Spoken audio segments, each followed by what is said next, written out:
Monsieur le Président, je voulais vous parler de la question des retraites parce qu'il y a un lien direct avec les licenciements. C'est qu'aujourd'hui, les premiers à être licenciés, c'est les seniors. On nous licencie à partir de 55 ans et avec votre réforme des retraites, vous nous imposez de travailler jusqu'à 64 ans. Cette réforme, vous l'avez imposée contre l'avis de toutes les organisations syndicales, contre la mobilisation de millions de travailleuses et de travailleurs et sans même permettre au Parlement de voter. Aujourd'hui, cette réforme, elle fait des ravages. Pour vous, c'était peut-être il y a 2 ans, mais pour nous, pour les travailleuses et les travailleurs, c'est aujourd'hui et demain. Parce que ce sont des milliers de seniors qui sont licenciés, des milliers de salariés qui ne peuvent plus faire leur boulot jusqu'à 64 ans parce qu'il est trop pénible.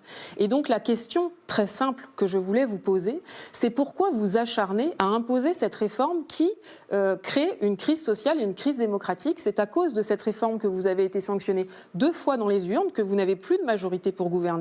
Vous avez une solution très simple pour sortir de cette crise, c'est la démocratie. J'ai entendu avec intérêt que vous parliez de référendum. S'il y a bien un sujet sur lequel organiser un référendum, c'est la question de la réforme des retraites. Alors j'ai une question très simple à vous poser. Allez-vous, oui ou non, organiser un référendum sur la réforme des retraites? Ce sondage IFOP très récent que vous avez commandité, vous la CGT, mais c'était il y a quelques semaines, 68% des Français sont favorables à l'organisation d'un tel référendum. Allez-vous l'organiser? Alors, la réponse est non. Chers camarades, depuis 2 ans, Emmanuel Macron essaye, sans succès, de tourner la page de la réforme des retraites. La CGT appelle à faire grève et manifester le 5 juin prochain pour 3 raisons. D'abord, pour exiger l'abrogation de la réforme des retraites et montrer que la page n'est pas tournée. Le 5 juin, une résolution appelant le gouvernement à abroger la réforme des retraites sera justement soumise à l'Assemblée nationale. La mobilisation vise à empêcher toute manœuvre d'obstruction et à gagner qu'enfin les députés puissent voter sur cette réforme. Nous pouvons donc, le 5 juin, arracher une première victoire concrète. 2.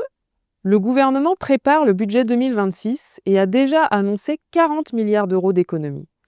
Comme il refuse de remettre en cause les 200 milliards d'aides aux entreprises et les 73 milliards de baisse d'impôts consentis pour les plus riches, il cherche à couper dans les droits sociaux et les services publics.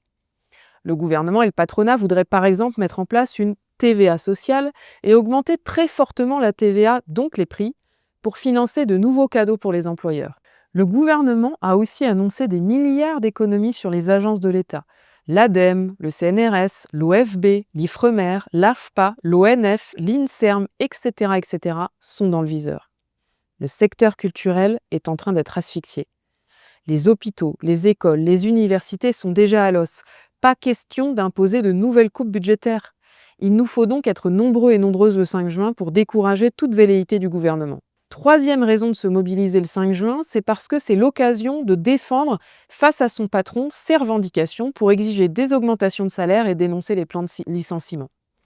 Faire grève le 5 juin, c'est donc 1. Gagner le vote de l'abrogation de la réforme des retraites par l'Assemblée, 2. Envoyer un message d'alerte pour dénoncer les coupes budgétaires et exiger la justice fiscale, et 3. Porter ses revendications face à son patron pour l'emploi et les salaires. Camarades, la réussite du 5 juin dépend de chacun et chacune d'entre nous. Parlons-en à tous nos collègues. Sur chacun de nos lieux de travail, construisons nos revendications sur les salaires et l'emploi. Pour trouver tous les lieux de manifestation, rendez-vous sur carte.cgt.fr.